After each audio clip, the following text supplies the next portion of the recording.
Mas seja forte e corajoso, seja forte e corajoso. É difícil, né? Às vezes nós vamos fugir dos caminhos que nos levam para a nossa bênção, dos caminhos que nos levam para os projetos, os planos de Deus.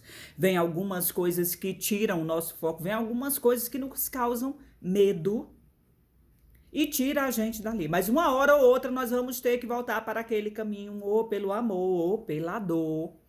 Mas se há um projeto a ser realizado na nossa vida, ele vai ter que acontecer. Sabe o que aconteceu com Jonas aqui? A vocação de Jonas e a sua fuga e o seu castigo. Quem conhece a história de Jonas, que foi engolido pelo grande peixe? E veio a palavra do Senhor a Jonas: dispõe-te e vai a Nínive. Vai lá. Porque minha ira subiu. O que eles faziam, aquela malícia subiu até a mim e minha ira. Não vamos irar o nosso Deus com nossas coisas. Aquele povo estava fazendo tanto mal, sabe? Quando a gente assiste o jornal e vê aquelas calamidades que alguém faz, aquelas atrocidades, e a gente diz, isso não é gente, é o demônio. Pois a população de Nínive estava ali, voltada ao pecado. E Deus pediu para que Jonas fosse lá, avisar para eles que eles saíssem. E que o Senhor iria descer a mão sobre eles. Mas Jonas ficou com medo. Ele pensou, eu sozinho, vou pregar no meio daquele povo, vou dizer, ele sabendo da maldade daquele povo. Aí ele teve medo e resolveu fazer, sabe o quê? Fugir. E entrou no navio. E ao invés de ir para Nínive, ele foi para Tarsis. Quis ir, né? Entrou lá no navio. Mas quando ele entrou, foi lá pro porão, lá para baixo, escondidinho, adormeceu lá, bem tranquilo, dizendo, eu vou para outro lugar. Aí o mundo espiritual se movimentando. O mar ficou revolto, uma tempestade, aquele barco a afundar, todo mundo com medo de morrer todos. O que está acontecendo? O que está acontecendo? Encontraram Jonas lá embaixo. E descobriram que Jonas estava fugindo de uma ordem, de uma determinação de Deus. E foi aquele negócio, vamos jogar Jonas ao mar. E antes que aqueles homens jogassem Jonas, eles disseram, Senhor, não nos castiga, não que a culpa do sangue desse homem não venha sobre nós, porque senão nós vamos morrer. Aquele negócio todo, né? Porque estava acontecendo aquilo tudo porque Jonas estava ali. E você sabia que muitas vezes tem um Jonas que vem não sei de onde, que Deus está trabalhando, que Deus está usando para alguma coisa, e entra na sua vida e vai causar um tumulto, uma tempestade. E nós temos que ter coragem de tirar o Jonas. E nós temos coragem, se formos o Jonas, de contar e dizer, sou eu. Está acontecendo isso é porque eu estou aqui. Que eu estou desobedecendo. Enfim, jogaram Jonas no mar, mas Deus ordenou. O Senhor ordenou que viesse um grande peixe e engolisse Jonas. E ele ficou ali, eu creio que durante aqueles 3 dias ali, pensando em tanta coisa, refletindo o porquê, pedindo perdão a Deus, dizendo eu vou, Senhor.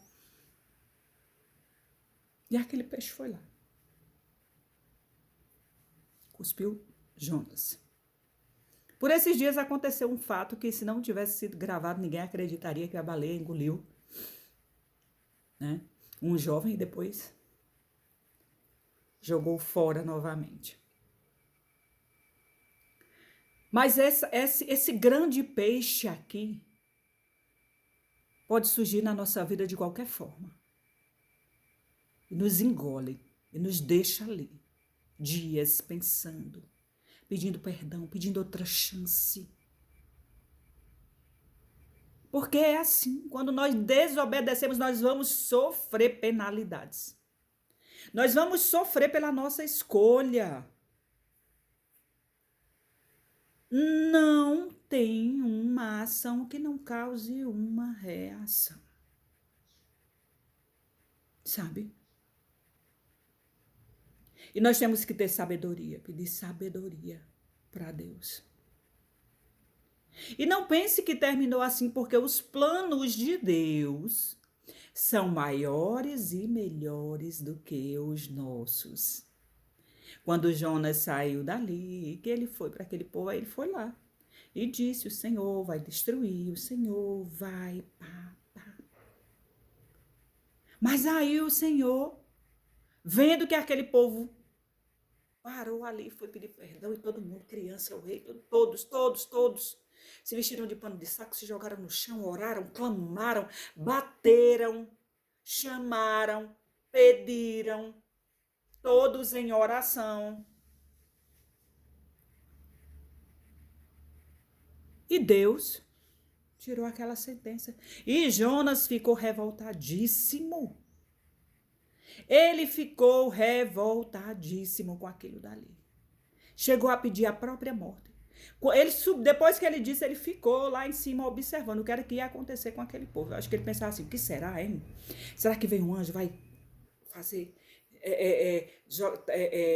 tacar fogo? Será que a água vai engolir Nínive? O que é que vai acontecer? Como é que esse povo vai ser destruído? E ficou lá e nada aconteceu, porque Deus ouviu o clamor daquele povo.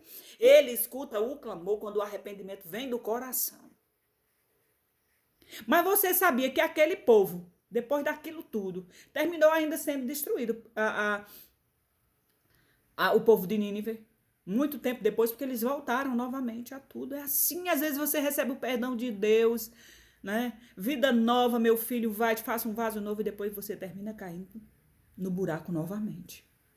Mas o que Jonas não percebia era que aquele trabalhar de Deus, através da leitura, eu compreendo isso, era em Jonas. Era em Jonas. Deus queria mostrar para Jonas como é que um Deus, dono de todas as coisas, onipotente, onipresente, onisciente, com todo o seu poder, ama o pecador a tal ponto de perdoá-lo, quando vê sinceridade no seu coração. E trabalhar e dizer: Jonas, olha, Jonas, tem perdão. Existe o perdão, Jonas. E é assim comigo e com você.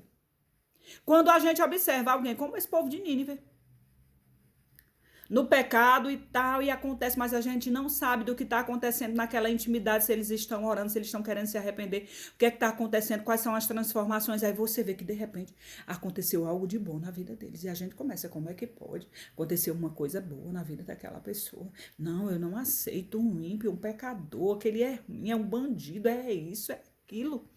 Deus sonda os corações e sabe quem realmente está mudando, quem realmente está batendo, quem realmente está buscando, quem realmente está diante do altar. Ele diz: não vos preocupeis com o dia de amanhã, é hoje. Sabe? Aquele povo depois se perdeu novamente, como várias nações que se entregaram a Deus em momentos e depois voltaram a pecar. Como o povo de Deus, milhares buscando a terra prometida, andando, passando 40 anos no deserto, e foi. E quantos entraram? Quando você lê a palavra de Deus, os acontecimentos deixados aqui pelos homens de Deus, pelos profetas que a acompanharam, e fizeram questão de deixar escrito aqueles momentos. Porque era um plano de Deus para que eu e você estivéssemos hoje aqui, lendo, ouvindo, se alimentando dessa palavra. Sabendo que tem perdão para mim e para você. Sabendo que existe sim coisas boas para mim e para você. Mandadas por Deus. Há presentes espirituais vindos do céu, mas também a justiça do Senhor, a ira de Deus pode cair sobre nós. Deus é amor, mas é justiça. Então não fuja do seu propósito. Não fuja do seu caminho. Se Deus mandou ajudar, ajude. Se Deus mandou se afastar, se afaste. Se Deus mandou você ficar em oração constante, não fala, deixa eu trabalhar naquele vaso, deixa ser assim, eu vou cuidar dele. Só ora, só ora, só ora. Deixa. Tem até um louvor que diz, deixa eu trabalhar do meu jeito. Deixa. Deus sabe o que faz. É bom, perfeito e agradável as mudanças que Ele traz na nossa vida, mesmo que o processo seja doloroso. Tu entendes? Então não vamos fazer como Jonas, tentar fugir. Às vezes o problema vai ficando maior. Vai ficando maior e a gente perde o controle. E vamos ser sentenciados. Mas aí vem aquele nosso arrependimento. Pedindo a Deus, Deus, eu vou fazer. E Ele, pela sua misericórdia, que não tem fim, nos perdoa, nos coloca de volta no caminho. Deus é bom o tempo todo. O tempo todo Deus é bom. O tempo todo Deus é bom. Creia nisso. Independente se você é o tripulante do barco que está a afundar, se você é o Jonas que está fugindo, e se você é o povo de Nínive, aquele povo pecador, a qual estava lançada uma sentença para eles, e a sua fé naquele momento, o seu orar, o seu se entregar mudou aquela situação. Quem nós somos? Quem você quer ser? Porque Deus, Ele continua sendo Deus independente de qualquer situação. E Ele é bom o tempo todo, e o tempo todo Ele é bom. Mesmo fazendo a sua justiça. Vamos refletir nessa palavra. Vamos tirar algo de bom dessa palavra. Alimentar o nosso espírito, mas é alimentar de verdade. Sabe? Guardar essa palavra. Para que você possa fazer durante esse final de semana, os dias que virão, uma boa escolha. Qual o caminho, qual a decisão? Com sabedoria. Clamando, orando, esperando o tempo certo, porque é um tempo determinado para todas as coisas debaixo do céu. Não tem como fugir dessas determinações, dessas datas, desse tempo. Pode prestar atenção, vá para Eclesiastes e observe na sua vida que há um tempo para todas as coisas e a gente não foge. Tá certo. Então, uma sexta-feira abençoada. Que Deus possa agir grandemente na sua vida. Que Deus possa te acordar. Sabe? Porque às vezes Ele faz isso, faz como os profetas. Na hora do descanso faz surgir aquela planta para dar sombra, depois tira de lá, para o sol começar a castigar novamente e a gente levantar. Na hora da sede Ele cria uma fonte para matar a nossa sede. Na noite Ele cria uma nuvem de fogo, à noite, de dia o sol está quente, uma nuvem para proteger. Existe o cuidado de Deus. Se você observar, eu duvido você, qualquer um que esteja a ouvir esse vídeo, que já não teve o cuidado de Deus em sua vida em todos os dias, só se você não quis observar, não quis entender. Tá certo? Fica na paz. E um conselho eu te dou. Entrega o teu caminho ao Senhor, confia nele, mas é confiar mesmo. Eu sei que às vezes a gente confia desconfiando, acontece comigo. Que leio a palavra, eu busco, eu quero. Essa verdade para mim, eu quero essa verdade em mim, eu estou na busca constante, mesmo recebendo grandes milagres em minha vida. Grandes, não foram pequenos. Eu às vezes me pego como Jonas querendo fugir. Com raiva de Deus, como Jonas ficou por causa daquele povo. É assim. Mas aí quando eu começo a pensar, aí eu volto assim. Eu volto para mim. Digo, Cecília,